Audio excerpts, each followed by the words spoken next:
What happens when a dog's world is shattered in an instant?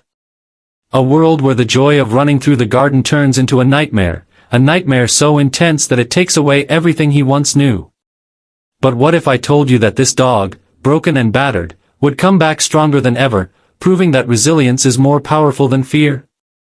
Stay with us until the end of this heartwarming journey, and don't forget to subscribe, like, and share this story of hope and recovery.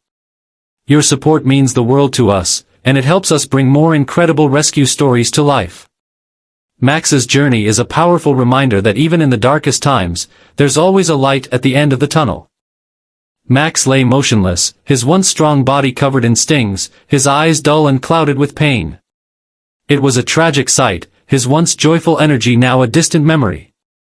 As Sarah, Tom, and the veterinary team worked tirelessly, they knew that Max's road to recovery would be long and difficult.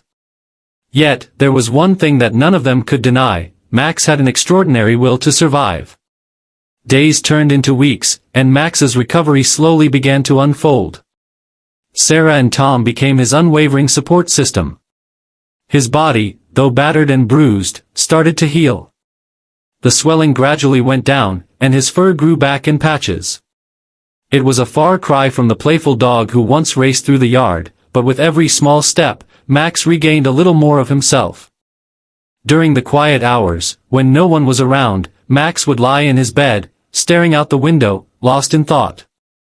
He seemed like he was searching for something: the joy, the freedom, the confidence he had lost in that garden where the bees had attacked. But every day, he became a little stronger, and with each passing moment, Sarah and Tom held out hope. Sarah would sit with him for hours, running her fingers through his fur. "You're so brave, Max," she'd whisper. "I know it's hard, but you're not alone. We'll get through this together." Tom, ever the optimist, spent his days taking Max out for short walks, trying to revive the playful spirit that Max had once had. Though Max was cautious, almost fearful, at first, over time, he started to regain his confidence. Each walk was a small victory. They would stop and admire the flowers, the trees, the sunlight filtering through the leaves. Max wasn't running through the park as he once had, but he was no longer retreating from it either. It wasn't long before Max began to look forward to these walks. With each outing, he seemed to grow stronger, and with each passing day, he became more and more like his old self. However, there was still one thing that weighed heavily on Max: his fear of the garden. The place where it had all happened, where the bees had attacked. No matter how much Sarah reassured him, no matter how much time passed, Max could never fully bring himself to face that part of his past. One afternoon, Sarah decided it was time to try again. It was a beautiful day, the kind of day Max had once loved: bright, sunny, with a gentle breeze rustling through the trees. She opened the door to the garden, her heart racing with anticipation. Max was lying in his bed in the living room, his eyes following her movements. "Come on, buddy," Sarah called softly. Max's ears perked up at the sound of her voice. He hesitated, then slowly stood up. His body stiffened as he walked toward the door, but Sarah smiled gently. "You don't have to be afraid anymore, Max. You're safe now." Tom was by her side, his eyes softening as he watched Max approach. The memory of that terrifying day was still fresh, but Sarah and Tom both believed in Max's strength. Slowly, Max made his way outside, his paws hesitant as they touched the familiar ground.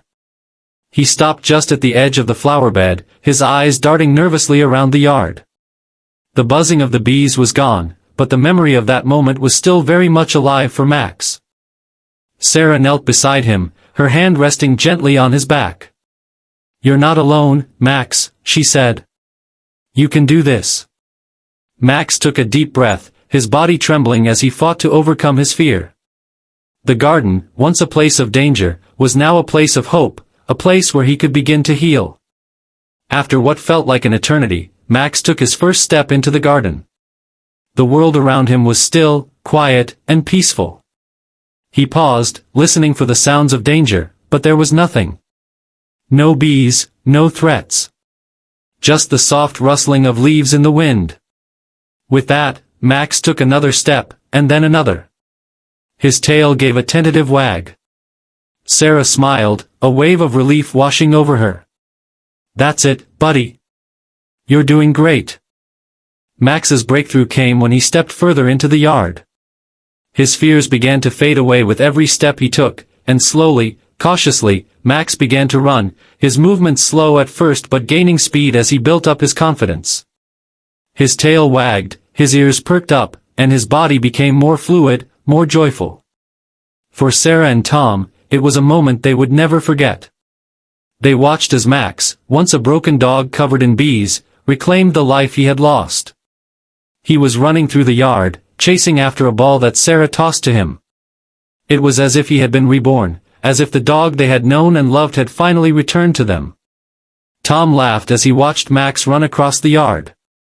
"He's back," he said, his voice full of emotion. "Our Max is back."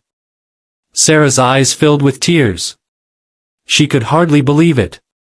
The journey had been long, and it had been painful. But Max had come out stronger on the other side. Weeks passed, and Max's recovery continued to amaze them. He became more and more confident in the yard, no longer afraid of the garden or the memories it held. He spent his days running, playing, and basking in the sun, his once somber eyes now bright with joy.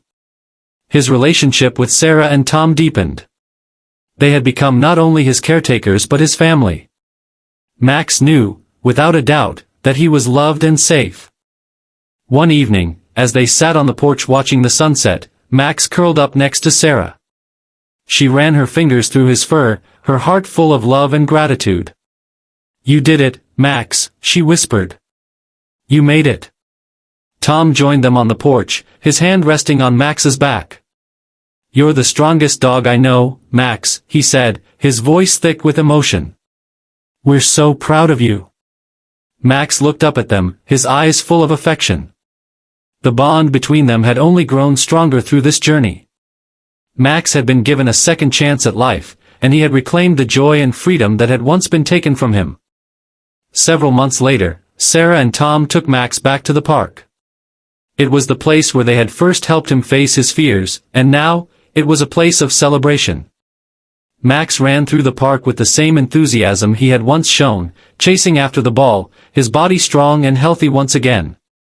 As they sat on the bench, watching Max play, Sarah and Tom shared a quiet moment of reflection. Max had come so far, and they knew that their journey together was far from over. He was a reminder that no matter how difficult life may seem, there is always hope, and there is always a way back to joy. Max's journey was more than just a recovery story. It was a story of resilience, of overcoming the impossible, and of the bond between a dog and his family. If you believe in second chances, in the power of love, and in the strength of animals, please subscribe, like, and share this story. Your support helps us bring more stories of hope, healing, and redemption to light. Thank you for being part of Max's incredible journey, and remember, no matter the obstacles, there is always a way to find joy, love, and a new beginning.